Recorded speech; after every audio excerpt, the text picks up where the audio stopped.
After you've got your basic needs met, getting more stuff, more money, or more likes won't make you any happier. To prove this point, let's run a little experiment. This is Matt, or me if I'm not speaking in third person. He just started an Instagram account, and when his first photo goes live, he's excited to see all the notifications come pouring in. This photo of some palm trees got 12 likes. Awesome. The next photo gets 13 likes, after that 12, then 14 likes. But next he uploads a picture of his legs on the beach, and people get weirded out. This photo only gets 2 likes. His parents are very supportive. Alright, now let's fast forward 1 year. Today, Matt opens up his Instagram to find out that he's got 50 likes on his last upload. By all accounts, he should be thrilled. But he's not. See, over the course of the past year, his audience has grown, and he's gotten more and more likes per photo. With really great photos, he'd get over 100. He'd come to expect more out of each post. Think about this for a minute. At one point, I was happy to get 12 likes for every photo, but now when I'm getting over 4 times that number, I'm not satisfied. There's a bigger picture at play here, and it has something to do with our happiness.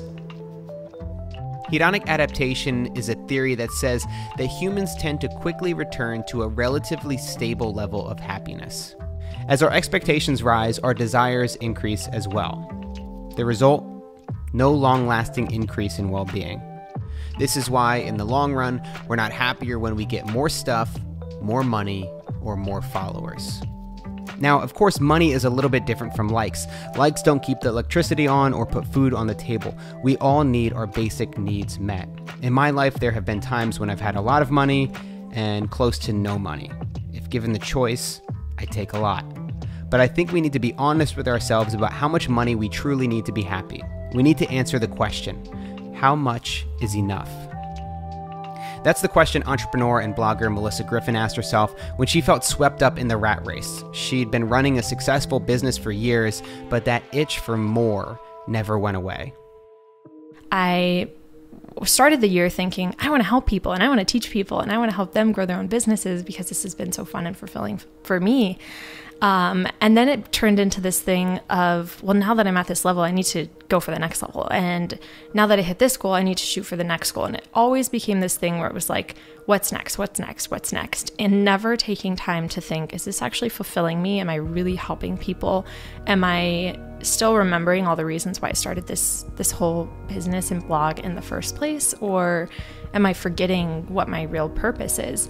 And it kind of happened when I was at a conference last year. I actually just went to the same conference again a couple weeks ago. I was at this conference, this spoken word artist named NQ, I think he lives in LA. He was performing and he talks a lot about kind of this type of stuff. It talks a lot about politics and about how we get caught up in the rat race and how we need to remember kind of our connection and that's not just what life is all about, money and status and all of that kind of stuff. And I remember just sitting in this auditorium and everyone else was like, yeah, he's so good. Oh my gosh, this guy's great. And I was like trying to hide the fact that I was bawling because it hit me and I was like, oh my God, I am that person. And I'm the person that I never thought I would become and never wanted to be, that I was so focused on the growth and the comparison, being the best and all of those types of things. And so I remember at that conference during lunch, my friends were like, do you want to go get something to eat? Because that's what we would do each break during the conference. And I was like, no, I'm going to take this by myself. And I walked to a CVS, bought a little yellow notebook and a pen, bottle of water, and I walked to a park and sat at a table by myself and just wrote out everything that I'd been feeling over the past year about how I wasn't being honest with my identity and how I was getting wrapped up in something that didn't feel like me. And started to make plans for how I could change that about myself and about my business and what I focus on. And since then, that was about a year ago. Since then, we've made a lot of shifts. We've started focusing more on giving back and doing charitable things, and also just focusing less on the numbers and more on the people and how are we helping people and how are we creating community in a deep, intimate way.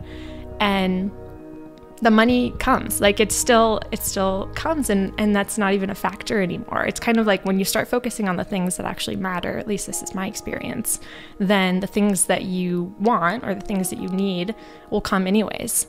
and you'll be happy because you're focusing on your true purpose and true mission, and your business will still be growing. So that's been my experience with just kind of coming back to, this is what I actually need in my life. This is what's actually fulfilling for me, versus getting wrapped up in that, like you said, the rat race.